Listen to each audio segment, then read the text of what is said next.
pessoal, hoje eu vou falar um pouquinho com vocês sobre o Misto Quente do Charles Bukowski. Esse livro ele retrata um período dos anos 20 à década de 40, o final da Segunda Guerra Mundial, e nele a gente tem como personagem principal e personagem narrador Henry Chinaski, que é um alter ego, é dito como um alter ego do Bukowski porque tem um cunho extremamente autobiográfico a partir do nosso Henry Chinaski, e é um personagem que está presente em várias obras do autor, então a gente acompanha a vida do Henry Chinaski em vários contextos, em vários livros. Aqui a gente tem um surgimento do Henry Chinaski, né, ele criança, e no período de formação, de crescimento, de chegar na adolescência e a idade adulta, e de como ele se torna esse Henry Chinaski, que aqui ele tem um tom diferente. Eu acho que é um Henry Chinaski mais sensível, talvez, porque a gente consegue entrar bem dentro da cabeça dele, né, e desse processo de formação. Ele ainda como uma criança extremamente inocente, pura, olhando o mundo ali, né, de modo muito lúdico,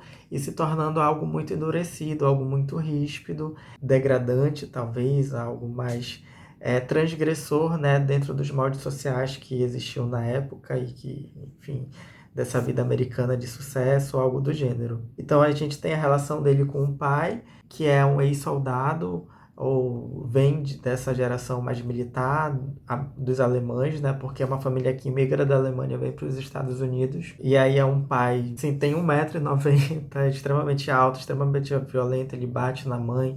Ele bate muito no Henry Chinaski. É um pai extremamente castrador, violento, né? Tem prazer em agredir, prazer em ver o sofrimento, tanto da esposa como do próprio Henry.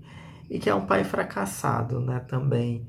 É um pai que em algum momento fica desempregado aqui por causa da depressão americana, do momento econômico dos Estados Unidos. Mente, assim, né? Ele está desempregado, então ele sai de casa e volta num horário de retorno de trabalho normal, só para os vizinhos não saberem que ele está desempregado. É um livro que impressiona, assim, porque a gente acompanha esse período de inocência do Henry Chinaski e de como ele vai se tornando o famoso velho safado. A gente vê que é um mundo muito duro, muito cruel também, então tudo que é muito delicado acaba sendo muito violentado. Então, por exemplo, ele tem um amigo que toca violino que ele gosta de ouvir, e esse amigo é agredido pela mãe por ser mais delicado, sofre bullying dos amigos. Henry Chinaski não sofre nenhum tipo de cuidado, né? São várias situações de violência, desde o diretor que chama ele, que aperta a mão dele. Ele tenta ser um garoto valente, né, valentão, assim, mas o quanto é o modo dele de se proteger, né, diante desse mundo abominável que ele vive, né, e vivencia. Tem o período da adolescência dele, que ele começa a ter muita espinha pelo corpo todo. E ele faz um tratamento extremamente tenebroso, assim, de agulhas que furam, e ele fica com uma máscara de pano, né, que passa com um curativo, que sangra muito, sai muito pus. Então ele fica com marcas de espinhas tenebrosas. E o quanto isso faz ele ser muito feio, né? Então ele poderia, de certo modo, conseguir esse lugar de valentão, mas pelo fato de ele ser muito feio, ele acaba não sendo amado, não sendo desejado pelos grupos, pelas meninas. Então ele acaba ficando muito nesse lugar de ojeriza, assim. E aí ele se embrutece também, né? Existe aqui uma cena tenebrosa de uma violência que ele sofre pelo próprio pai e que algo muda, né, a partir dessa violência, porque o pai do Henry, ele tem muito prazer em agredir, muito prazer em ver o Henry sofrer e chorar ou implorar. E aí é um momento em que o Henry apanha com um tipo de navalha que ele não chora diante desse pai, ele leva várias porradas assim no glúteo. E ele sangra, e qualquer coisa mais bonito, qualquer coisa se torna bonita fora da presença do pai, né? Quando o pai sai. E ele não dá o braço a torcer para esse pai, assim. E o pai vê que alguma coisa muda ali e nunca mais o pai bate nele. Existe um momento muito forte e aqui muito importante, porque ao mesmo tempo o Henry acaba sendo um garoto que se torna leitor e que quer ser escritor. O pai do Henry descobre os contos que o Henry escreve, joga tudo fora, e a partir disso o Henry pega as coisas dele e foge, vai embora e vai seguir a vida sozinho, né? E aí tem um momento também que ele descobre a bebida, e o quanto a bebida acaba sendo uma válvula de escape, né? Ele percebe que qualquer homem, quando bêbado, ele é invencível, ele é o todo-poderoso, né?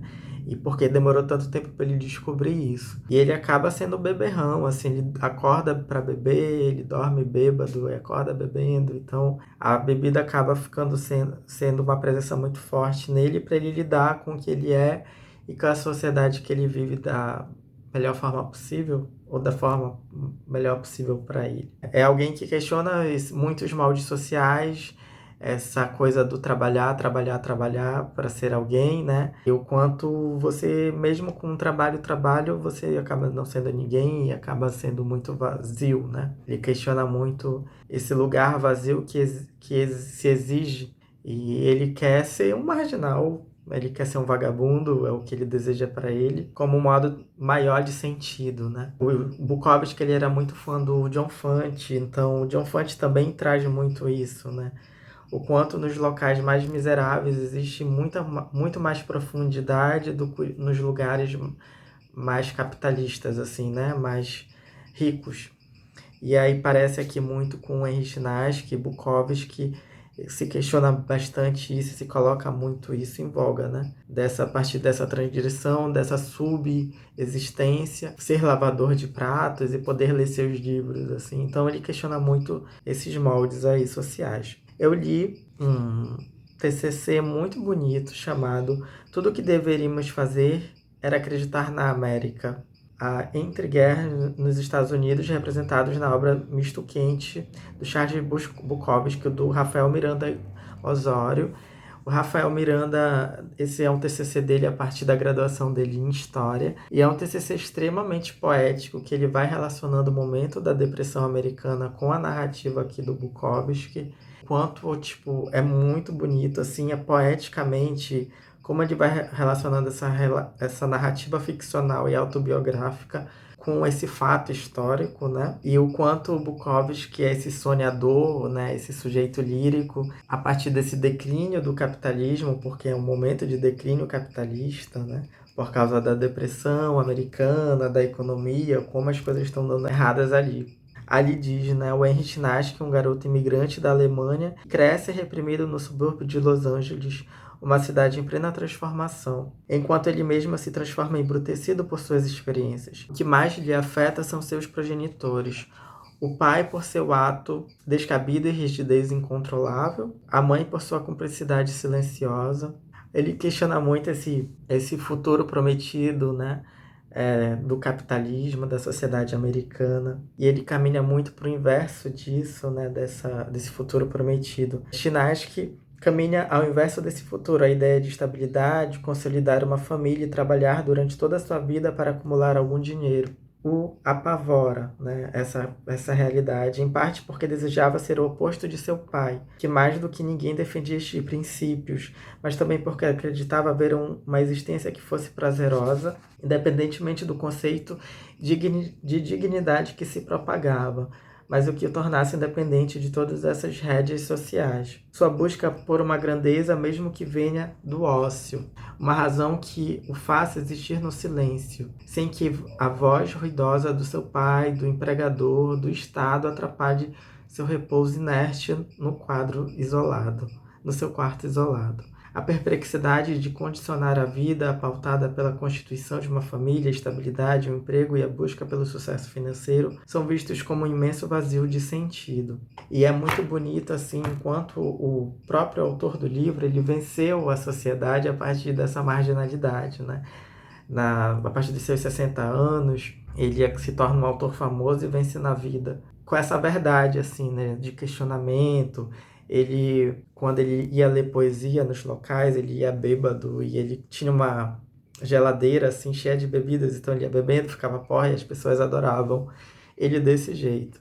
Então, quanto ele conseguiu vencer na vida, nessa existência, encontrar um tipo de dignidade a partir disso, né? Dessa marginalidade, né? Então, isso é bem legal. Eu vejo muito também como um tipo de filosofia de vida que ele começou a seguir e a ganhar, né? De existência, um tipo de existência de questionamento que ele pegou para si e deu certo. O Bukowski, ele morreu velhinho em decorrência de um câncer de sangue, por mais que ele bebesse muito, tivesse uma vida extremamente desregrada, mas ele morreu assim. Então, o quanto é possível, né? Porque a gente aprende a acreditar que a vida ela é muito tu tem que seguir o padrão para poder ter uma existência digna e uma morte digna e coisas assim. E o quanto pode ser diferente de tudo isso, apesar disso que é certo e errado, e o que impõe pra gente quanto é certo e errado, ele vem e mostra outra coisa, né? Que o certo e o errado pode ser o contrário do que é certo e do que é errado, né?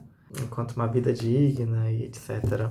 Henry Chinage, que é um personagem, enfim, maravilhoso.